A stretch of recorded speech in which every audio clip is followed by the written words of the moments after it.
ونصلي على رسوله الكريم أما بعد فأعوذ بالله من الشيطان الرجيم بسم الله الرحمن الرحيم يا أيها الذين آمنوا لا ترفعوا أصواتكم فوق صوت النبي صدق الله العظيم وقال النبي صلى الله عليه وسلم العلماء ورثة الأنبياء او كما قال علیہ الصلاۃ والسلام۔ یہ عظمت باطل دھوکہ ہے، یہ شوکت باطل کچھ بھی نہیں، مٹی کے کھلونے ہیں سارے، یہ ظلم کے لشکر کچھ بھی نہیں۔ اللہ سے ڈرنے والوں کو طاقت سے ڈرانا مشکل ہے، جب خوف خدا ہو دل میں تو یہ کیسر و کسرا کچھ بھی نہیں۔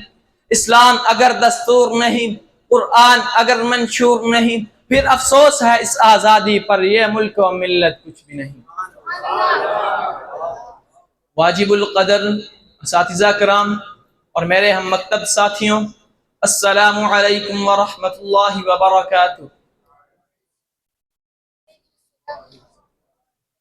آج مجھے جس موضوع پر لب کشائی کرنے کا موقع ملا ہے وہ ہے تاریخ پاکستان میں علماء دیوبند کا کردار۔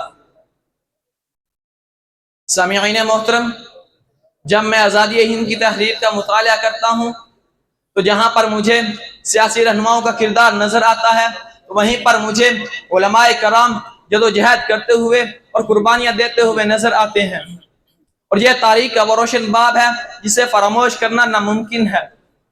سامعین محترم، جب میں تاریخ کا مطالعہ کرتا ہوں تو مجھے نظر آتا ہے کہ 1600 عیسوی میں ایسٹ انڈیا نامی کمپنی کاروباری بہانہ بنا کر پورے بر صغیر پر قبضہ حاصل کرنے کی سازش کرتی ہے، اور دیکھتے ہی دیکھتے یہ ایسٹ انڈیا نامی کمپنی سراج الدولہ اور بہادر شاہ ظفر کو شکست دے کر پورے بر صغیر پر قبضہ حاصل کر لیتی ہے، اور اسی دن سے بر صغیر کے پاسیوں پر جو ظلم توڑے گئے وہ تاریخ کا سیاہ ترین باب تھا۔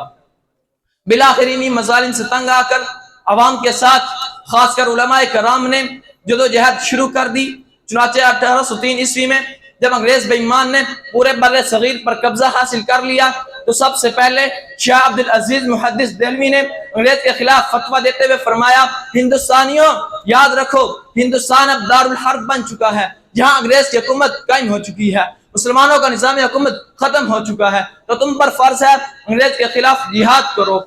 چنانچہ اسی فتوے کی روشنی میں 1831 عیسوی میں سید احمد شہید رحمۃ اللہ علیہ اور شاہ اسماعیل شہید رحمۃ اللہ علیہ نے بالا کوٹ کے مقام پر مسلح جدوجہد کی اور شہادت کے مقام پر فائز ہو گئے۔ اسی تاریخ کو آگے چل کر شاہ محمد اسحاق آگے بڑھاتے ہوئے نظر آتے ہیں، اور 1857 عیسوی میں مولانا فضل حق خیر آبادی انگریز کے خلاف فتویٰ دے کر میدان جہاد میں برسر اقتدار نظر آتے ہیں، اور جیل ہی میں شہادت کا رتبہ پا کر اسلام کی تاریخ کو دہراتے ہوئے نظر آتے ہیں۔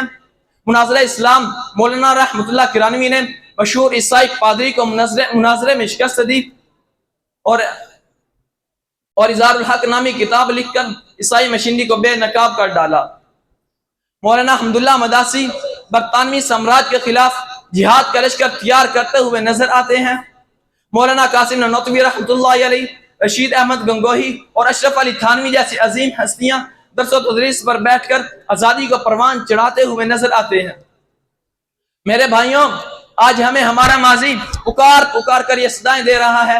ہمیشہ مظلوموں کی مدد اس وقت کرنا ہمارا دستور ہونا چاہیے، کامیابی اور کامرانی کی خاطر مسلسل جدوجہد کرنا اور قربانی کے جذبہ اوڑھنا بچھونا ہونا چاہیے۔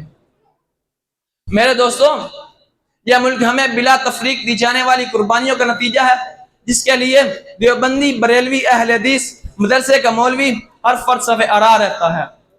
آج بھی آپ کو وہی عزت، وہی وقار، وہی مرتبہ چاہیے، اور اپنے وطن عزیز کا مضبوط قیام چاہیے، تو اپنے مفاد سے ہٹ کر ملکی استحکام کو مضبوط بنانے کی کوشش کرنی چاہیے۔